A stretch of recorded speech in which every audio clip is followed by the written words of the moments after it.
is Asinine Radio. This is the weekly music podcast where every week we get into a different band, different artist. We break down one of their records. We get into the music, lyrics, how it was made, and everything in between. My name is Tyler, and way out there, hundreds of miles away, is Jeff. While you're listening, go to Spotify, Apple Podcasts, give us 5 stars. If you're watching on YouTube, smash that subscribe button, as the kids say. Yeah, and that's all I have for the boring intro. We're actually going to start with our top 10 favorite Stooges songs because we forgot to do it on the Rankings episode, so we're going to get into that. But then after that, we're going to get into the album Funhouse from the year 1970 from the Stooges. Getting lyrics, everything else, music, all that shit. So let's get into top 10 Stooges songs. What do you got? Go.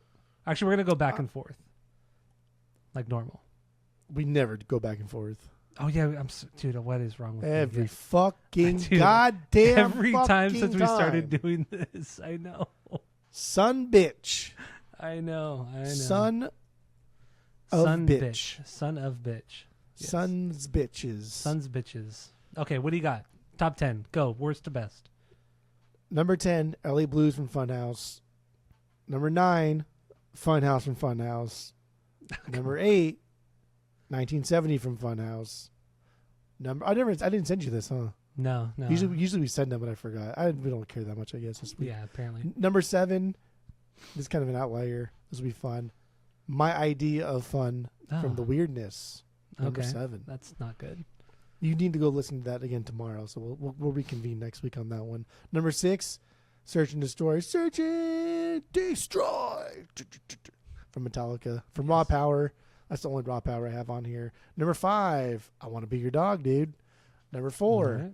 No Fun, Dude.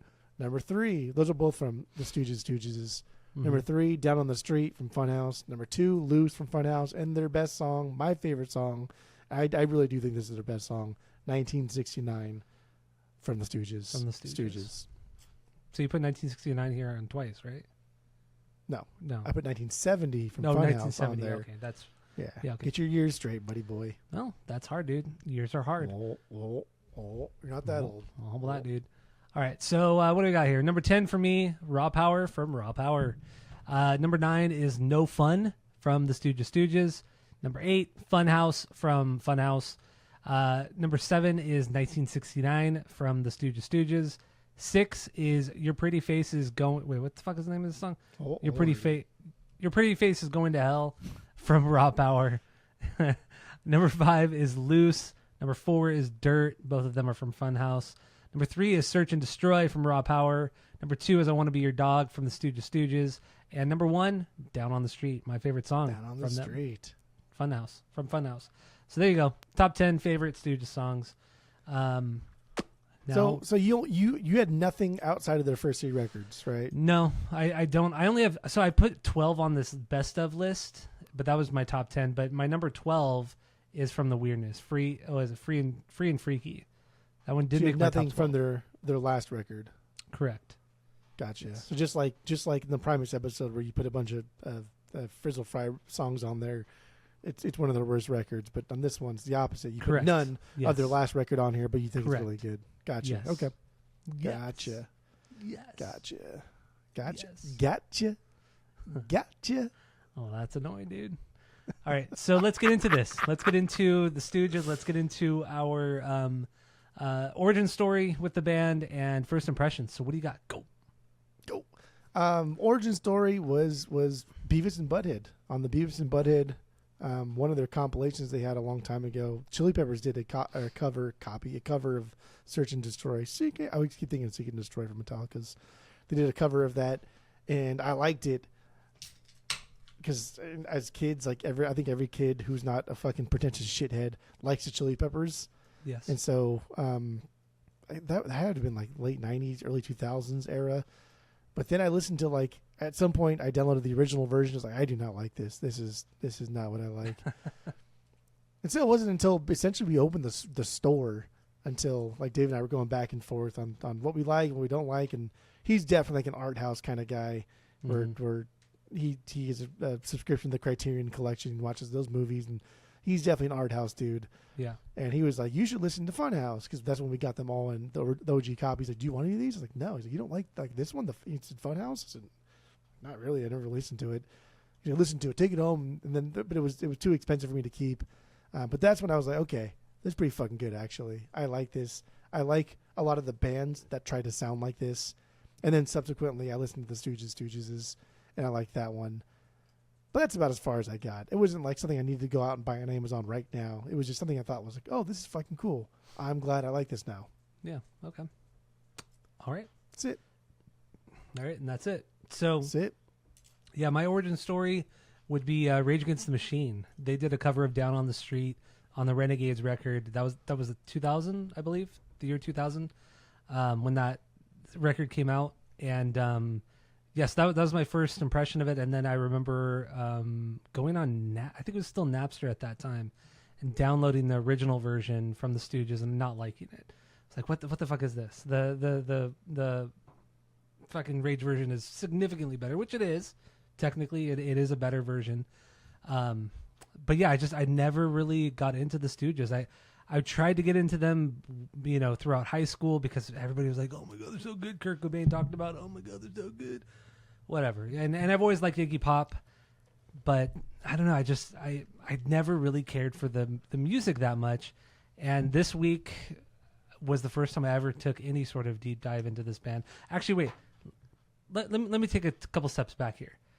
Ooh, 2 steps back. Always, again, like I told you this weekend, 1 step forward, 2 steps back with you at all times. Okay, this is fun. This isn't necessarily my first impression of the Stooges, but my first impression of Iggy Pop was actually technically The Adventures of Pete and Pete from like the mid '90s. I loved that show growing up. I still love that show. And Iggy Pop was on the show. He was Michelle Trachtenberg's dad, her dad, and Nona. Her name was Nona in the show, and her dad was Iggy Pop.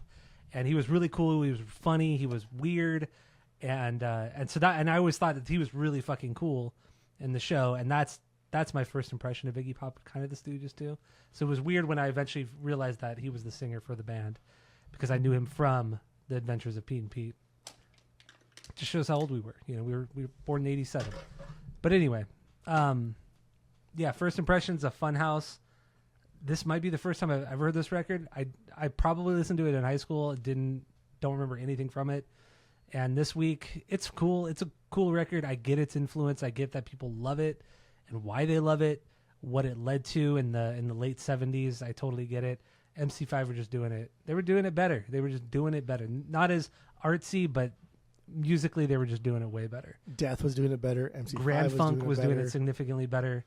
Because, Grand Funk, people just think they're like a big stadium rock band, which they were. But damn, dude, there's a lot of punk stuff going on in their music, too. And a lot of double times, a lot of wild stuff, a lot of experimenting. Grand Funk doesn't get enough credit for anything. Honestly, for anything. For punk, for rock music in general, nothing. They're just always like the band that was there that sold out a lot of fucking shows, like big-ass shows, but don't get enough credit or recognition. It sucks. They opened up for Zeppelin. Like the last time they opened up for Zeppelin, and they got an Zeppelin encore. was on, and after Zeppelin was done, Zeppelin thought they would get an encore, and everyone just kept shouting Grand Funk, and that was the last time. Peter Grant, where the fuck their manager was like, yeah, we're never playing this fucking band again. I think Grand Funk was the first band to sell out Shea Stadium before the Beatles did. Was it Shea Stadium or was it the one in New York? It is in Madison Square Garden. I thought it was Madison Square Garden. It's in Boston. Madison. Oh yeah, Madison Square. Yeah, but what didn't they sell that out first before? That's where the Celtics play. I know where the Celtics play. I know that's where they play, but I thought that's what they sold out before the Beatles. It was Shea Stadium. It was Okay. All right. Well, anyway, we're talking about the Stooges here, and that's our origin story, first impressions of this band. Let's get into some bangers and stinkers. We'll talk more about the making of the record and like I said, everything in between. Lyrics too, even though there's like nothing here lyrically. Really just a placeholder. So, which sucks. Honestly, it sucks. It's like, pop, come on. You had 2 jobs, to sing and write lyrics. You did both. Okay. But okay, I know. Iggy Pop was more of a frontman than anything else. That's really what he was. He's a frontman. Like the frontman. He's no David Lee Roth. Because David Lee Roth is the greatest frontman to ever exist. That's wrong. Yes. Oh, it's not wrong. No, it's not wrong. Yeah, that's not wrong. stupid. David Lee Roth is the greatest frontman of all time. And then Freddie Mercury. Iggy Pop ran, so David Lee Roth could kind of crawl. Fuck out of here. Fuck off. Dude, Iggy Pop's like still today better than David Lee Roth at being a frontman. I don't know, man. I don't know. You joking my ass right now? Dude, I saw today he's 78 years old. Iggy Pop is 78. That's wild. And he's fucking ugly and gross and still fucking slays, dude. Still comes out and brings the heat. Their Coachella reunion brought the heat. Made those kids quiver in their boots. Got those panties wet. Got those panties wet. I looked it up. That Beavis and Butthead soundtrack actually came out in the early 90s, 93. Okay. I definitely didn't get that soundtrack at that point, though. It was definitely like later, mid to late 90s, yeah. I did watch Beavis and Butthead probably like around, like before I was 10 for sure. Because that was like the most taboo thing. But because my mom worked, like I was like, fuck it, dude. Like I'm just going to watch it with or without your permission. Or I'll just go to my friend's house who I know have no adult supervision and I'll watch it there. Yes. And it's not that bad. It's not that bad. But anyway. It's fucking. Well, it's Scritchin? It's George. Tammy put George in here and now he's being a bad dog. I didn't see her come in there. She opened up she cracked open the door while you were talking and then Rupert walked out. Rupert walked out and then George came in. Oh, you just traded him. Yeah, Tammy traded him. Fuck yeah. But anyway. Out with the old, in with the new. I get it. Yeah. No, Rupert's the best. Anyway, so let's get into this. Do we have any stinkers on this record? No stinkers. I agree. No stinkers at all. I think every song's a banger. I do like all the songs on here. I think there's a lot of charm in these songs. But damn, dude, some of them sound like shit. Like what? But they're LA charming. Blues? What? Like LA Blues? No, like TVI. TVI is my least favorite. TVI is my least favorite. That's Bowie's favorite Stooges song. Of course it is, because he's a fucking little cuck. Oh God, he's so annoying. David Bowie. Song. Whatever you think of his music, he's so pretentious. I don't care. Right? Come on. Just like Lou Reed is so pretentious. Lou David Reed for Bowie, sure. Hands David down Bowie. I get that. David Bowie's just a more popular Lou Reed in that in the pretentious, category. No, because I think David Bowie tried to make art. Whether or not like he achieved that is subjective, obviously.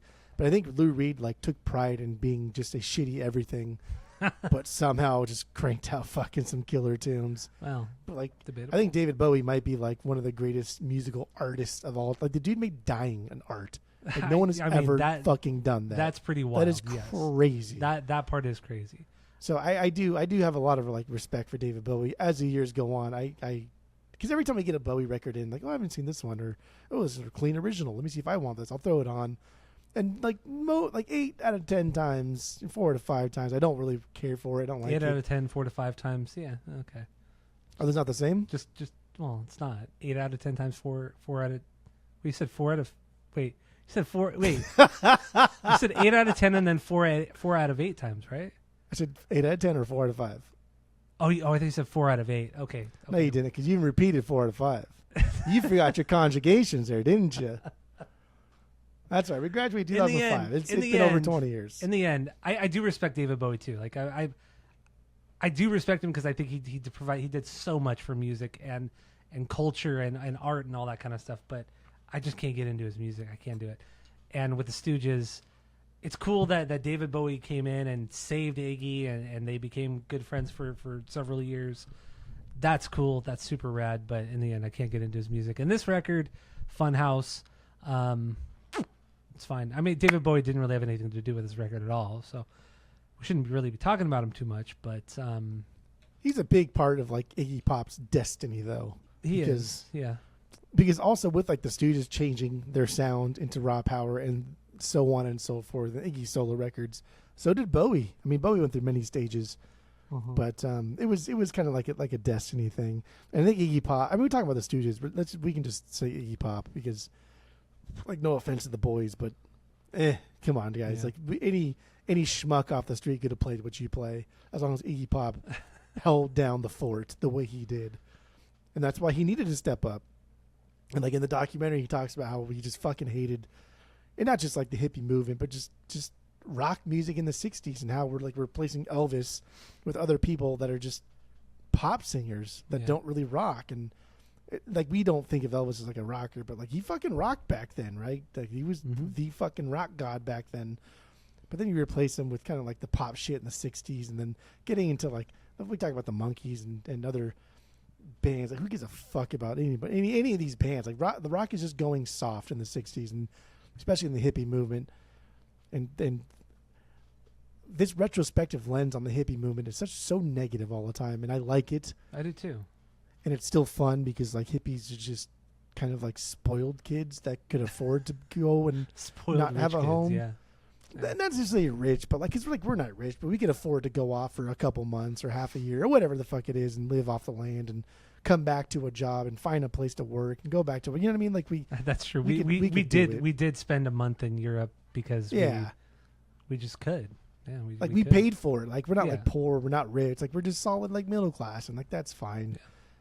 And so like that's why people get so mad at the hippies, and I get it. But that's why that like that. Well, hold on there, dude. That's why Iggy Pop spent so much time being the frontman. Spent so much energy being the frontman, is because the music kind of sucks. This music kind of fucking sucks. It's kind of not very good. It's not super punk like MC5, even though like my banger here is an MC5 cover song, Loose.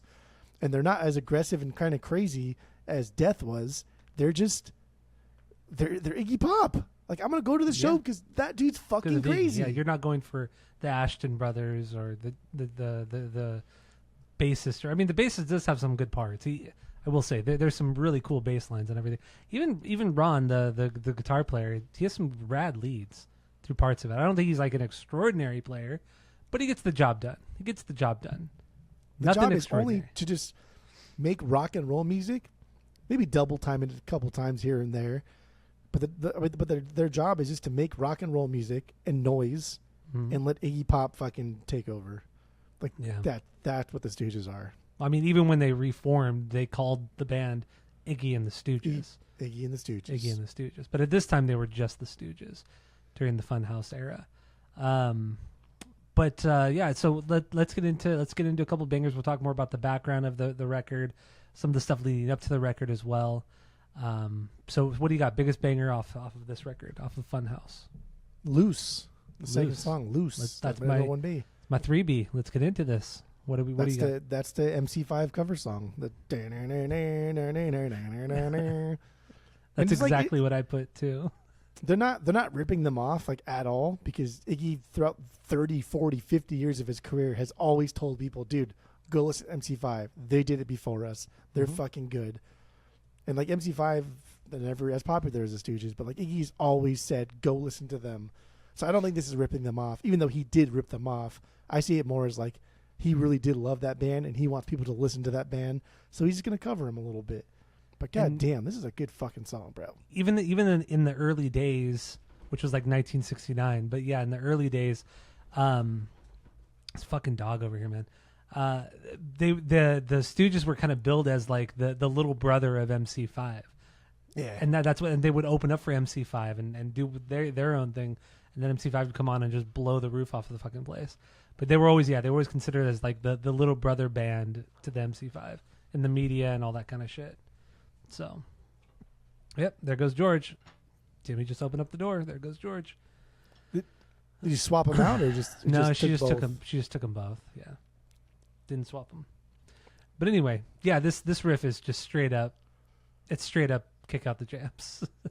It is. It is. But then so the Stooges are always kind of hard. They're always aggressive. They're always over the top. And what's cool about this is that this is not their riff. Like, objectively, this is not their riff. And so in the chorus, what do? They kind of sing softer. And I like that. I like that little contrast. It's cool. Like, yeah. You can't top that riff. That's not going to fucking happen. It only came out like a year or two before this, when the Stooges, when MC5 dropped it.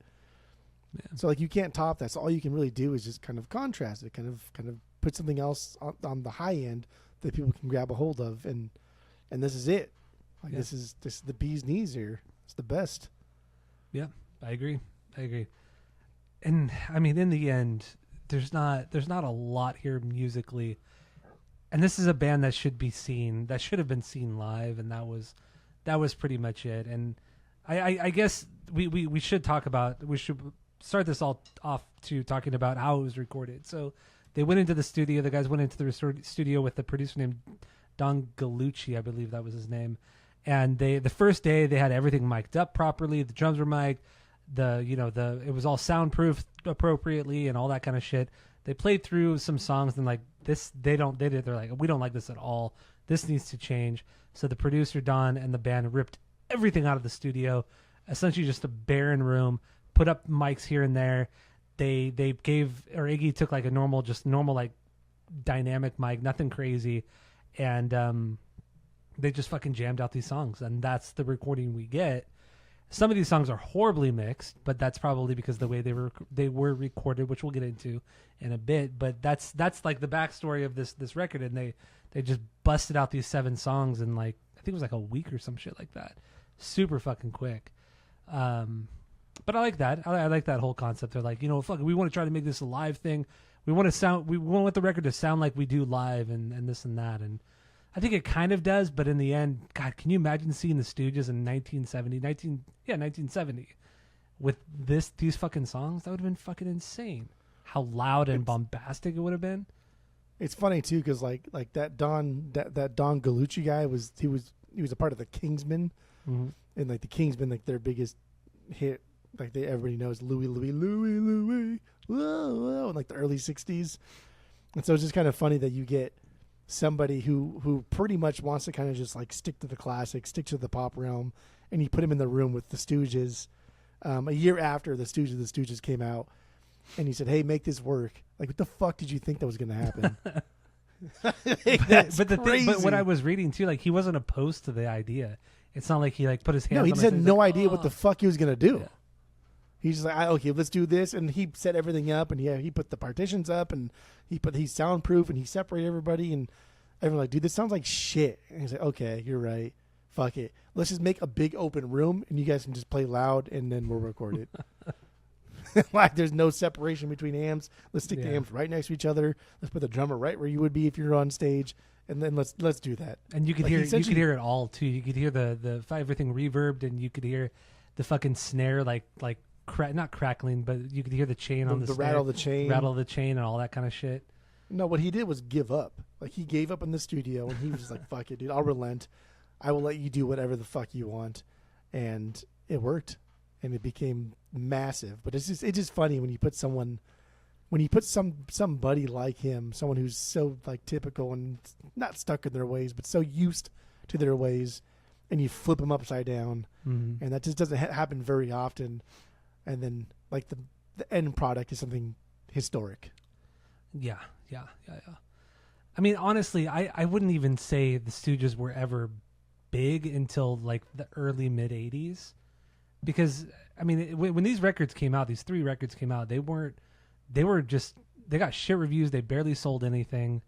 And then, I know, like, the earlier punk bands, the 77 era, or the birth of that era of punk, a lot of them cite Iggy Pop and everything, but it really wasn't until David Bowie covered and also used some of the songs he had co-written with Iggy on a couple of his own albums. Like, I think it was in 1982 and 1984. I don't remember exactly what albums, but when he did that, all of a sudden people were like, "Who the fuck are the Stooges? Who's Iggy Pop?"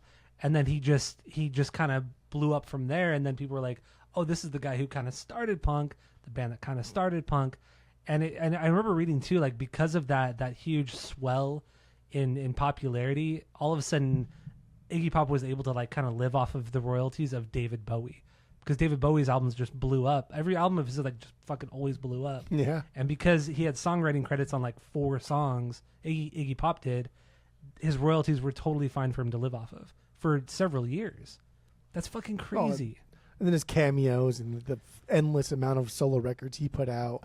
But only his first 2 solo records were actually like very popular though. And that was in 77 and 78. But after that, I mean, he after David Bowie left Iggy, after those first 2 records, he went nowhere. He got dropped from label after label because of just poor sales. But they still sold. And he could still, no, not barely. He still sold hundreds of thousands of copies per record when you're throwing one out every fucking 2 years, and he's still touring. He's still making a living. He's a good touring musician who probably didn't ever need to work after which is like true. 1978. Which is true. Like, this is his main source of income. And then it only got better and better, like coming into like later terms, post like 2000 era Iggy Pop, when everybody now, like the internet hit and everyone's like, oh, fuck, the Stooges, Iggy Pop. Like, that's all we want to hear. At the Drive-In got involved. Like, everybody fucking knows it. Like, then is when like he started to make the real money. But he was always just fine. Like, once he stopped doing heroin, he was fine. Well, heroin. But it's also, I don't imagine Iggy Pop living lavishly. Imagine him being a very conservative guy. No, he lived in that trailer for fucking the better part of his life. Exactly. But yeah. Anyway, do we have anything else on Loose? I mean, lyrically, it's whatever. Goosey. It's just like a double entendre, or it's just him talking about like comparing shooting up to having sex. You know, it's just like whatever. It's fine. I mean, he was deep into his heroin use, and after this record came out, the band broke up because he was so fucking fucked up on heroin. Bro, the other guys in the one of the guys in the band was a raging alcoholic Yeah. that had fucking no control over his alcoholism. This band was busted, broken. It's true. But goddamn, dude, That's they true. were fucking wild. Iggy was fucking wild. It was funny too because like the band didn't do anything on stage, except just stand there, maybe move like a foot or here or there. But it was like 99% Iggy Pop. This Yeah. band is fucking 99% Iggy Pop. It really is. It really is. You know, and honestly, until this week, I had no idea that Iggy Pop started off as a drummer. I mean, Yeah. these guys are from Michigan. When he He's was a in, good drummer. when he was in like his late teens, he moved to Chicago, joined a bunch of like random blues bands, or would just like play like not session work, but he just played live with all these like blues artists playing drums, and that's kind of what he did for like I think it was almost a year. And then he got bored with it, so he took a bus back to Ann Arbor in Michigan, and then just kind of started. And then I think that's when he saw the Doors in 1967, and that's what changed a lot for him. And that's when he actually taught the drummer. Who's the fucking drummer of this band? David. One of the Ashtons. Oh yeah, Scott Ashton is the drummer. Yeah. And he actually taught Scott Ashton how to play the drums. He's like, this is what you do. These are the certain beats that you should play. This blah blah blah. He was like guiding him through how to fucking play on a record or play music or whatever. But yeah, I had no idea that Iggy was originally a drummer. That's He was super fucking always- cool. He was always kind of like forward minded too, and what he did, because he played for the Iguanas, and that's how he got his name, Iggy and the Iguanas, whatever the fuck that is. And then the next band he played for, I can't remember what it was, but he on one of the big shows they did, he put his drum set like on a 16-foot like scaffolding riser, and he was like, I don't fucking know, this music's kind of boring, so I need to do something to kind of like shock everybody. So like right then and there, like that's when like the Stooges were kind of born. And it was cool to hear him, like in the doc, he talks about how he played for like a lot of these blues musicians. And there's a lot of like the black blues musicians who weren't allowed to play white clubs. And when they were allowed to play white clubs, they would need like better kind of musicians because they were just like predominantly guitarists. So Iggy would play with them, so they'd have a white person in the band, so it would be more receptive to the crowd. And it was like, that's kind of wild. It's sad, but it's also kind of cool. Like, it's cool for Iggy because he gets to play with the fucking iconic, probably like the best of all Chicago underground blues musicians of all time. Yeah. And like the blues musicians purposely chose like a good white drummer so they could be more accepted in the white crowd that they're playing to, that they were allowed to play to in the time. So that's kind of cool. It's interesting. That's interesting. That's interesting, dude. That's interesting. Yeah. So let's get into another song. Sound good?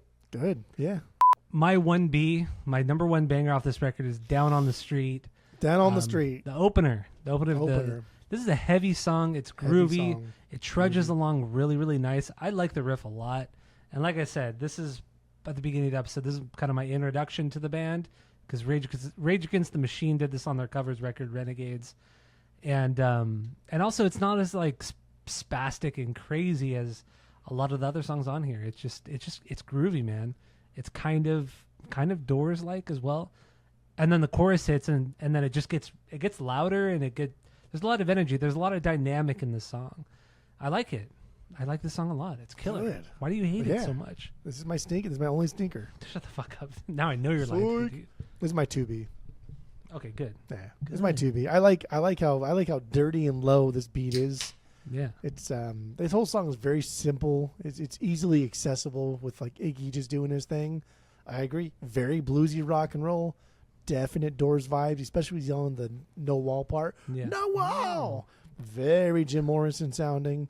Yeah. The solo, pretty fucking sloppy, pretty punk rock. Don't need anything fancy. Just something that kind of rips, makes a statement. But like I like the little guitar leads throughout this song. Those little fucking bends and slides. Make myself known, but like I'm not a great guitarist. I just want to make some noise. I like that. I dig that. Decent guitar player. Just decent guitar player. Nothing great. Just decent. Decent guy. Nothing wrong with it. And that's fine. God, and this guitar tone is just so nasty sounding. When the chorus hits, it just doesn't sound that good, but it fits for this band. It really, really fits for this band. I mean, it just I always just thought it just sounded like shit. Like everything just sounds like shit with this band. I mean, it really does. Yeah. Like everything they recorded just sounds like absolute ass, but it's endearing. It was a purposeful attempt to sound like absolute garbage, and I don't mind it most of the time because I know that I'm not listening to this for the tones, for the drumming. I'm listening to this to see like where the fuck is Iggy gonna go? Like how are you going to fill this silence? Yep. That's it. So yeah, Down on the Street. I don't know. Lyrically, there's really nothing here. It's about you hear Tammy yell. Who's she yell at? I don't know. One of the dogs. Just chaos when she's home. That was good. This is why I don't like to pod when she's home. So yeah, in the why it's funny. At least she's not vacuuming. So. Oh, so good. His lyrics, even in the fucking documentary, he was like when he heard Bob Dylan and he's like, oh, Bob Dylan, blah blah blah blah blah. It's like, dude, first of all, shut the fuck up, calm down. And he was like, well, okay, buddy. I don't make the rules. The greatest lyricist of all time sucks. Okay, buddy. I don't make the rules. I don't even know what rule you're even referencing to. You're just saying quips and stuff that don't even make any fucking sense. But even in the documentary, Iggy Pop was like, oh yeah, I should write in 25 words or less. It's like, well, like that's cool, right? If you can back it up with like stage performance, and like that's why earlier on when he said he's like not a good lyricist, not a good singer, and like yeah, he's not either of those two things, but he definitely makes up for it in stage performance, and he's lucky because if anybody else who's kind of a shitty singer or a lyricist had like if Kiedis had said that, I only write in 25 words or less, dude. Crucified. Yes. Absolutely fucking crucified. And Kiedis too, like we'll get into that later on if and when we do Chili Peppers, but the whole no shirt thing too a lot. Can't even hold a candle to Iggy Pop. No, not at all. Not at all. All right, so Down on the Street, let's get into another song. What the lyrics? I'm talking about the lyrics. Lyrics are stupid. Yeah. The lyrics overall on this record are dumb. Yeah, really dumb. So Down on the Street, about seeing a beautiful girl on a night out. That's really what it is. Nothing too fancy here. So what are you doing? Why are you smelling your beer? Of course, I smelled weird. It smelled like a fart or something. It was weird. Was it after did you just finish the Wow? No, that was 3 beers ago. Oh, okay. Because I will say after I drink with that wheat beer, the Coors Lights have not tasted the same. There's something weird about it. Interesting. Is it interesting? You doing this? You doing this? Like when if you don't find something someone says interesting, but you want to just move on, then you say that's interesting. When I say like that's interesting, like I'm actually in my head, I'm running the numbers, I'm percolating, I'm thinking like I want to say that's interesting, and then I want to keep going on that. Like I want to know why, like why did that happen? Okay, well, so all right. So that yes, I do think that it. Anyway, that's interesting. That happened to both of us. That's interesting. Oh, all right. Who wants to hear us talk about that? Who wants to hear us talk at all? So your number 2 was Down on the Street. Was Down on the Street. My number 2 is Dirt. Dirt. God made dirt. Dirt don't hurt. The 7-minute song, slower jam. I like the bass line a lot. Very bluesy guitar playing. Some cool solos, and the bass line's fucking killer, man. Like I said, killer bass lines overall. So I like this one. I like this one. Come on. I mean, there's a lot of I know, but it's pretty much all he does. okay. And he kind of goes off a little bit. There's nothing spectacular. We should not even be talking about the band at all. It should only be Iggy Pop. Like, get the fuck out of here. Like, without Iggy Pop, this band would just be like a bootleg Grand Funk. Yes. Like, that's what they are. They sound like a bootleg Grand Funk in anything they do without Iggy Pop. Yes. And even Iggy Pop in the Stooges, he comes out hot, dude. Like 1969, he comes out hot sounding like fucking Mick Jagger. He wants to be fucking Mick Jagger with a little bit more kind of Morrison in there. And that's essentially what he is and what he became and what he perfected is this specific sound. But this band, like, come on. Okay, so then Dirt. I mean, I still like this song a lot. Made it. And Don't Hurt. All right. Well, so I did like this song a lot. I like the slower. I thought they did the slower jam well on this song. They don't always do it well, but they did it well for this one. It's a good build. It's a good build. Yes, it's a good build. Thank you.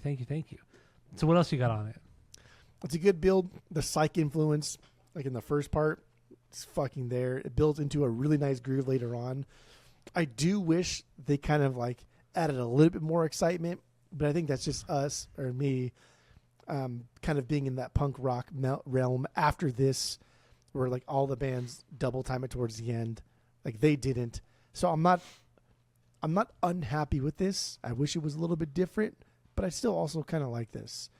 But like for sure, dude, you can hear some of Bowie's like later stuff after The Man Who Sold the World in this song. Can you? So like this is the reason. I probably listen to more Bowie than I want to, and I don't like it. Yeah, but. Like this is the song where I think like Bowie heard, even though he says that TVI is his favorite. I think he probably like heard shit like this. It's like, oh, I can do that, but fucking better.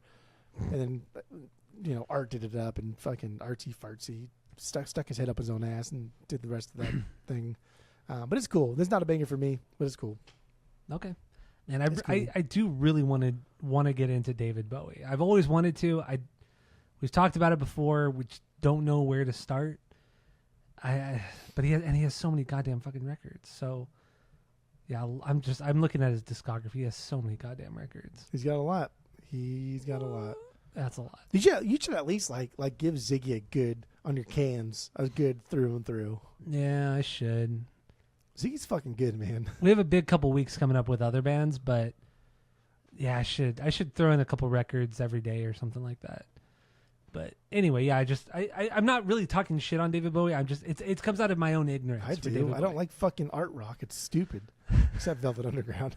I love them. Like the most art rock of art rock bands. Like, but I don't like Nico. Okay, I don't like the Nico shit. And Nico's solo records, holy fuck! Have you heard Nico's solo records? I have not. No. You should. That'll piss you off more than anything. I imagine because I hate that first Velvet Underground record. I hate that record. That'll piss you off like it's some like Yoko fucking solo record. God damn. And then I didn't know until I watched the Stooges doc that Nico like kind of dated Iggy, or they had some sort of relationship, and the rest of the band members were kind of irritated because they would kind of go off in their own corner, do their own shit.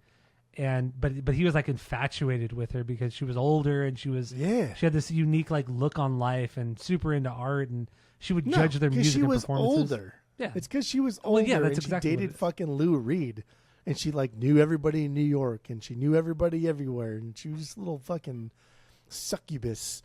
And the bandmates were like, "Nah, dude, no girls in the fucking recording studio." And Iggy's like, "Well, I'm gonna bring her in." And of course, they relented because without Iggy, he ain't shit. It's true. That's true, dude.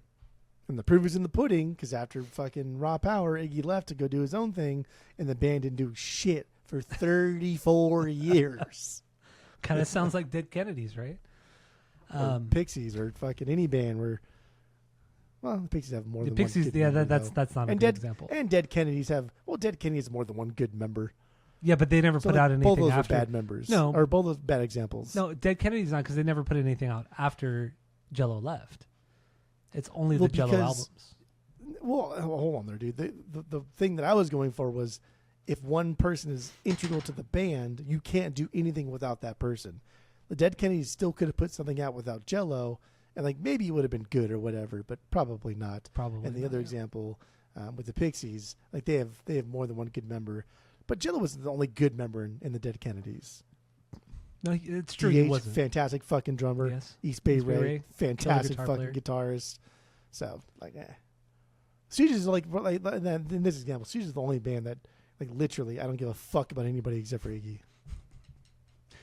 It's fair. I get it. I get it. I don't care. All I don't right, make the rules, dude. I know you. I do. How many times do I have to tell you? I know you don't make the rules. I know you don't. How much I gotta tell you? So You don't listen. your number 3 was what? Third banger? Like it was 1970. 1970. That's my 5B. Let's get into it. What do you got? That's good. That's a B, dude. This is only 7 I songs, like, dude. I like more exciting Stooges songs. That kind of shouty vocal delivery is also very Morrison, like punker Morrison. But we get kind of like a wild drumming thing going on here, right? Mm-hmm. And then we get to his kind of like, when we get to like Iggy's kind of raspy shriek singing. Like that's when it just gets fucking wild. Very like Valiant himself. Like come out, dude. That's exactly what I put too. That's exactly what I put. I said when he screams, he sounds exactly like Valiant himself from Valiant Thor. And that's exciting. That's cool. And you know what I really like? I really like a strong fucking sax in just like this music. Like why? It's so like unnecessary. Sax and rock and roll go hand in hand. Like it's been there for a long time. But when these guys do it, and they only put them in the last half of the record, so the first half of the record is just them, and the last half of the record is kind of when it gets a little bit more wild, and that's when they add more sax in there. And I like on the one hand, I kind of think like this is dumb, dude. Like you don't need it there.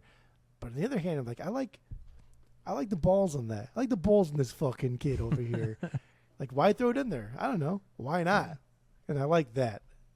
That's a punk mentality right there. It is. I dig that. This is one of the songs though, and this is one of the reasons why I ranked it a little bit lower, was that the mix is just awful. I mean, overall it's very, very quiet compared to the rest of the record. I know on Spotify it drops like half. I know it's decibels. very quiet. But then also the bass is the loudest thing in the mix. The bass, and then the vocals, guitars and drums you can barely hear. They're fucking buried. And then the sax comes in out of fucking nowhere, and it's just as loud as the bass. It's like it's a fucking mess. It's a mess of a record. It's shocking. It's shocking, and it's not the only song on the record. And I get it. Whatever, you know, they recorded these songs so quickly. They recorded it. I think they recorded a song a day. So they did 7 days, a song a day, and they did like 4 takes of each song every day. And they're like, well, this is the best sounding one. Let's just go with it. And that's literally how they made this fucking record. So, I don't know. It's just this song's whatever. I just the mix just really it sucks. That's the only thing I can think about when I listen to it. It does suck. It just like, destroys it's like the integrity trash. of the song. Yeah, but Absolutely. It's punk. It's punk. I get it. Well, it's punk. Okay. This is what happens when you go into the studio and you don't really give a shit about anything. And like why would they? They're already not making any fucking money. Yeah. Their first record was a flop. Everybody fucking hates it. And they go in and they essentially just do their first record, but a little darker, a little bit more aggressive, a little nastier here and there. But like they know they're not gonna get fucking paid for this. So like why? I don't know. Why spend more time doing something that you're not gonna make any money off of? And they were doing also like live. They were doing more avant-garde stuff than they were doing on the first record too. Like they were being inspired by various other kind of avant-garde artists or people out there, and just using, I forgot the guy's name. There was some guy in the documentary they were talking about who was just like taking random things and making them instruments, or just putting them some older guy back in the late 60s. I forgot his name. But yeah, they were really influenced by him, and that influenced a lot of this record as well. And I get it. I mean, you guys are in your early 20s. You guys are fucked up all the time on you're smoking a shit ton of weed. You're doing a lot of LSD. You're drinking a ton. Heroin's been thrown into the mix. Like you guys are all fucked up. Dude, like Iggy Pop, like every time I see him from like the beginning of this journey and looking at videos and pictures of him in the 60s and until now, like all I think is like, bro, like you need to just fucking eat, my guy. Like just have like one fucking meal, dude. Like and whatever, maybe like America's obese or whatever. Who gives a fuck? But like, bro, just eat. Like food is available. Eat. Like you're like Edgar, your skin's hanging off your bones. Yeah. Fucking hell. But I get it. Like this is just uncharted territory, and like that's what's fun about music. Like leading into like this mid to late 70s, it's just when things are different, they're fucking different, and they hit weird, and it's kind of like bizarre, and no one likes it to begin with, and they love it. So I don't know. Yeah. All right, so fuck. I mean, we might as well talk about every song at this point, right? Yeah, we got 3 left. Pretty 4 much. left. So we haven't Well, 3 done left. Funhouse, LA Blues, or TVI. So let's get in. What do you want to do? What do you want to do? Gonna have a TVI tonight. Let's do TVI because it's That is Bowie's favorite song. Yeah, that's not a banger for me. it's my least favorite song on the record.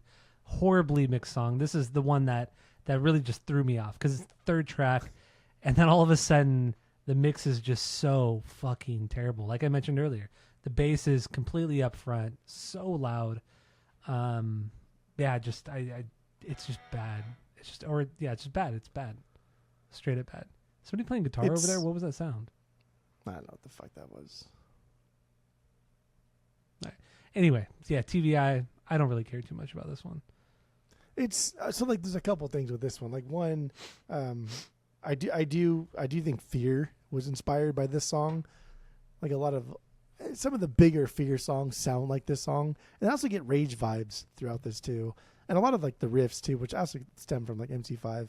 I do think are kind of Very reinterpolated by Tom Morello. Yeah, and he got a lot from this stuff too. On the Renegades record, they did an MC5 song and they did a Stooges song. Yeah, that really said something about Tom's playing.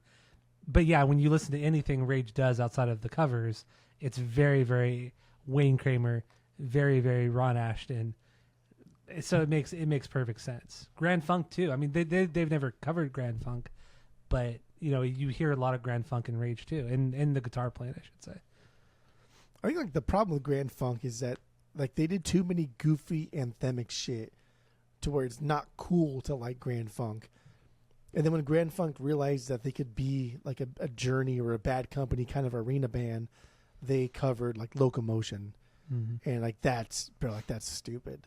And after that, because I think that was after We're an American Band, and after maybe it was On American Band, I don't know. But like after that, it was like whatever's. But dude, the first like 3, I think maybe 4 Grand Funk records are so fucking good. Yeah, like they're Detroit really good. loves them. We talked about the Grand Funk episode. We're like still to this day, like Grand Funk Railroad underneath the major overpass in like downtown Detroit. And, like someone graffitied it during the pandemic, remember? Yeah, I and remember like that. somebody went back up there and repainted it. So sick. Fucking hell. But yeah, anyway, We're not TVI's doing fine. Grand Funk, yeah. I wish I like Grand Funk more than Stooges. So. Oh, I do too. Totally. I like it more than the Stooges. I like it more than MC5. I don't care. Grand Funk is great. I do too. Grand Funk is Do you great. like Grand Funk more than Death? Ooh. I think I like that's Grand tough. Funk's music more than Death, but I like Death's whole fucking everything. The else more lore, than Grand Funk. like all that, the history, all that. Yeah. But Death That's has what I some would good say. songs too. Just Grand Funk has so much to choose from, and it's all done really, really well. But I would say in the end, I'd choose Grand Funk over Death. But Death was so good. That one, or that compilation of songs, I should say. Yeah. It's not even an album; it's a compilation of random songs. I don't even know, dude. Like, just like as a 3-piece, right? Like, just who made more fucking noise? Who just? I mean, technically, know. Grand Funk made more noise, but Death was something else. It's such a shame they never got the recognition, the proper recognition. And I mean, this will go into the wrap up. So if we want to finish the songs, we can finish the songs, or I'll just complain about the Stooges and compare them to Death. And let's finish art. the songs. Let's finish them. Yeah, Funhouse my 4B, LA Blues my 5B. It's Funhouse. 7 minutes. It's over 7 minutes long. Winky guitar, saxophone, and actually, you did mention Fear earlier. And going back to the first Fear record or the record, there's a lot of saxophone on that too. And There's saxophone in there, and dude. honestly, I think it's straight up influenced by the Stooges. Maybe we talked about it on the Fear episode. I don't remember, but yeah, I think just like rock and roll in general has a lot of saxophone in it. But done that loud and obnoxiously, like it's so obnoxious on the Stooges, and it's obnoxious on the Fear record too. It's even like, but it works. Even like in Star Wars universe, they have like everyone's got a saxophone in it. True. Little bitch instrument. I've never even like seen a saxophone in real life, but I still hold What? this thing that the saxophones. I've never seen one in real life. How? I've never held one in real life. How? Like this? Watch. I can't. I've never seen one, held one. But I still just think like there's no way it's that difficult to play. I played a trumpet. I played a trombone. I have an accordion. I played so many different instruments, but I've never. Dumbest thing you've ever done. Well, you asked how. What is how? I know. Yes, how? I know. Okay. You took it literally. Yes. Okay.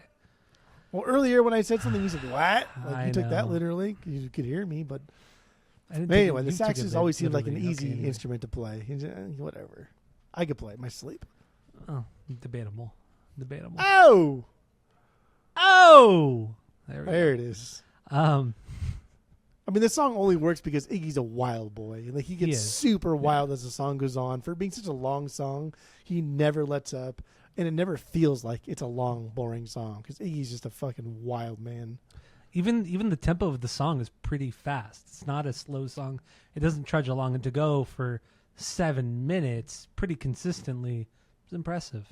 It's very, very impressive. Because normally a song at this tempo would last 3 minutes tops. Because it's just exhausting. It's straight up exhausting. It is. It's exhausting. It's repetitive. It's boring. Yeah. But, it's Iggy Pop. They did it. Dude. Heroin Iggy Pop. It's the best Iggy Pop. All right. So what do you have? True. Do we do LA Blues? No, we haven't done LA Blues. My 5B. Closer. Solid closer. It's a closer, dude. It's just this avant-garde song, just a lot of noise. Just noise. This is their most artsy shit they've done. On record. It's a platform for Iggy to just do his thing, and everyone else just gets to jam, throw ideas out, fucking see what sticks, see what's happening. and Where do you want to nothing go with sticks. this? And nothing sticks. It is just noise, but I get it. If we're talking like art rock like this, I get it. This is like some fucking stupid Sonic Youth shit. So I get it. I mean, I get it too, but it's not my thing. I don't really care for it. But I like the idea of it, and that they were trying to fuck around so much, and that's why it wasn't my lowest banger, because they were trying to do something different. They were trying to irritate people. They were trying to just make fucking noise, and I liked it. I appreciated that. But yeah, LA And Blues. don't forget too, like songs aren't very good. the Velvet Underground weren't around 40 years or 30 years or Like a 20 year and a years half? before this. Yeah, the first record dropped in '67, so it was like Okay. a year and a half, 2 years tops. 2 years, yeah. Tops. So it was like there's no, I don't know, there's no like art rock really going around that's hitting like the mainstream. So this is uncharted territory, and that's cool. And I do I don't know, I do love the Velvet Underground so much, but the Velvet Underground is responsible for so much music that I fucking hate. Lou Reed. You should just say Lou Reed. How do you hate? Nobody hates. That's stupid. Lou Reed sucks, dude. I think Lou Reed overall is overrated, yes, but get the fuck out of here. Lou Reed's made some fucking bangers, man, that are just like they should be they should be sent to space so aliens can hear them. Holy shit. Killed Holy himself. shit. Anyway, so we got through the songs. Let's wrap it up. Give our final thoughts on the record. Rate the record based off of our world famous 3-point rating system, where 3 is a perfect album, 2 is a good album you're going to continue to listen to, 1 is a bad album, but give it a shot, and 0 is the worst thing you've ever heard. So what do you got? Go. It's funny because we talk about art rock a lot and kind of throw it back to the Velvet Underground, but Iggy Pop was highly influenced by the Beach Boys and Brian Wilson, dude. Art rock, but that was a different kind of art rock because he was so fucking good at what he did. It was never obnoxious. It was always symphonic. It was always big. It was always musical. Mm-hmm. And then you kind of get into the more beatnik aspect of it. And I think that's what Iggy hated so much about the 60s, because Iggy loved the Beach Boys and he loved the Stones, but very kind of one-dimensional, very forward-thinking. But then he also loved fucking the Velvet Underground. And so Iggy Pop is just a fucking mess, bro. He's just a mess. He doesn't know what he wants to be, who he wants to be. Mm-hmm. And so I think when he wanted to have a band that sounded like the Stones with a little bit of frontmanship in there, but he knew he couldn't write lyrics or write music like Brian Wilson, he went to the extreme and became the front man, the fucking front man, one of the best. greatest from One of the best. I would definitely say he's maybe Top 5. I'd say top 5. he's he's top 5 most iconic frontman, whether you like him or not. Like, if you think he's the best, at least iconic. He's definitely top 5, yeah. maybe top 3 most iconic frontman of all time. And I think that's because he's not a musician. I don't think he's a musician, even though he's really good at the drums. But even as a drummer and but he doesn't play the drums in the Stooges. That's the thing too. We're not. But like, you don't have to like play or the a solo drums to be like music minded, to understand like, okay, True. I don't like what you're doing here because this doesn't sound right. Let's try this instead. It's more like I played the drums for a while and I realized that music kind of sucks right now. So I want to make it different. And how do I make it different? Is be as fucking obnoxious, as wild, as disrespectful, as disgusting, as everything as possible. Like, people credit him as like for the stage dive, like the stage dive, and his story and the thing is funny. And he purposely said it was 2 fat girls lying in front of the stage, all laying down like this, like heads up, just kind of like chilling. He's like, oh, I don't know why they're lying down. I'm gonna jump on them. And it's just like, okay, dude. And of course they move out of they roll out of the way, and he breaks his fucking teeth again. But like, you see videos of him like smothering himself in peanut butter and sticking peanut butter in like in his wiener and his butthole, and then fucking reaching back in and flicking it on people. And like, he didn't just crowd surf, but like they grabbed his legs and moved him, and then grabbed the other leg and moved him. Like, he walked, and that's just fucking that's just crazy shit, man. Stevie Havoc style. Yeah. Like, this guy was wild, like bloody, cutting himself on stage. Yeah, that was not. And then like G.G. Allen later on would get into the poop realm and do a lot of the pee thing, kind of like even more so. But like, Iggy Pop also had stage presence. He also could like make you feel like he was singing to you, he was talking to you. So I get the whole shtick. But at the end of the day, it is a shtick. I think MC5 are better. I think Death is exponentially better. I think Grand Funk is better. I think musically the Stooges are boring as shit. I think they don't have a lot going for them. But because they were there in the beginning, because Iggy Pop helped them elevate to something that is now historic, it's fucking cool.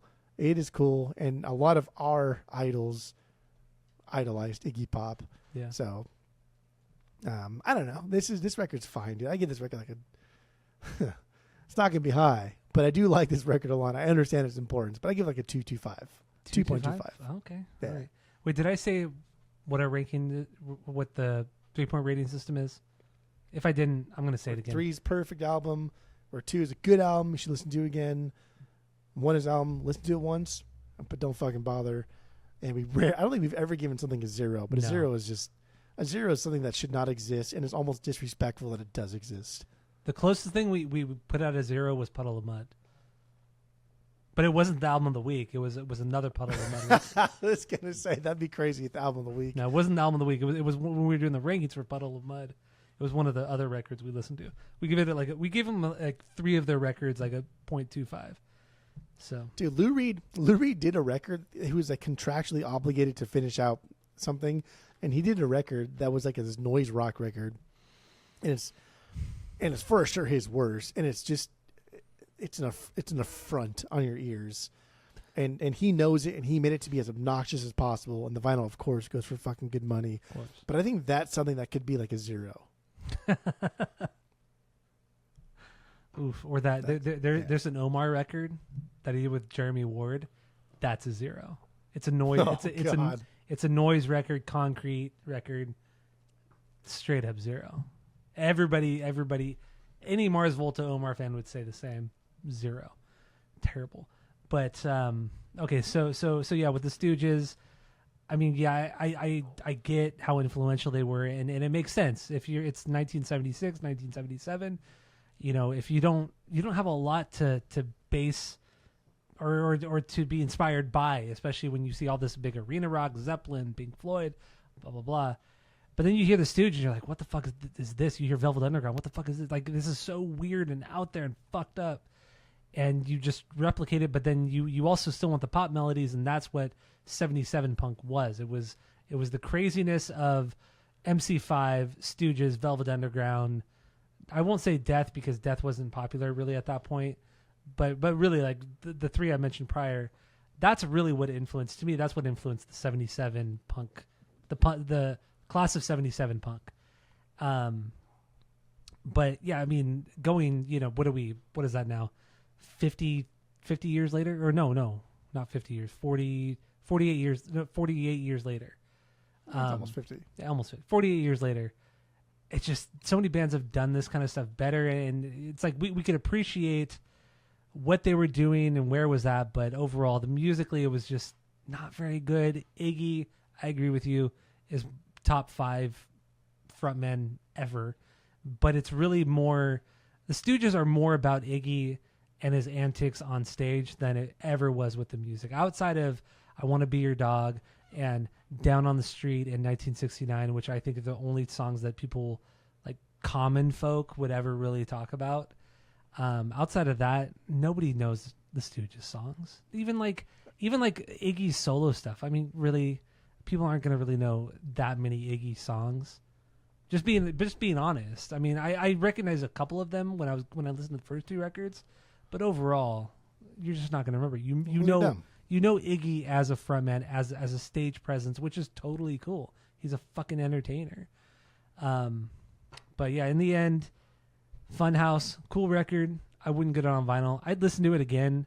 I appreciate it. I think it's pretty cool overall. It's a record that should be listened to front to back. I think taking the songs out individually, outside of Down on the Street, for my own nostalgic reasons. Outside of that, like this record is a front to back record. And with that, I give it a 2 out of 3. I would go back to it because it is good, and I really, really do understand its importance. I think, as an influence, I think it's a perfect 3 out of 3. Culturally, artistically, musically, or not musically, culturally, artistically, this is a 3 out of 3. My own thing, 2 out of 3. Why the fuck did he, like the doc, every interview I saw, every article I read, he never referenced death. And it kind of fucking made me think, like, dude, you're just a bitch, man. You're just a little. It is weird, huh? Yeah, he never mentioned death. Like, bro, you're not from that city, but you spent so much time in that fucking city. Yeah. How did you not know that? Like MC5 knew death. Grand Funk knew death. They would mention death. Yep. Iggy didn't. Even bands after death was long gone knew about death. You know what I mean? Like, even like you hear Jack White, he didn't start his career till the early mid 90s. He's always talked about death and how fucking great Death were. It's just, especially if you're from the area, you should really know who that band was. So it's either you didn't know who they were, which is unlikely, or you just didn't like them for who knows what reason. Racially motivated, cares. Or I think it was more like, I don't care who they are because they're not popular enough to make a difference. Therefore, I'm going to do my own thing now. Possibly. And Nico's probably John in his ear, like, oh, you should do this, you should do this. Nico, man. Fucking Nico. Dude, like, I'm going to put in my notes too. You should listen to some of her solo shit. I'm actually really curious. Bad. I'm really curious because So is that? I just want to be more mad about her because she's obnoxious. So yeah, thank you all for listening. I mean that's it. Do you have anything else to say about Iggy or the Stooges or anything? That's it. That's all. Thank you all for listening. Go to Spotify, Apple Podcasts, give us 5 stars. If you're watching on YouTube, smash that subscribe button, and that's what the kids say. So yeah, that's it. That's all. I think you just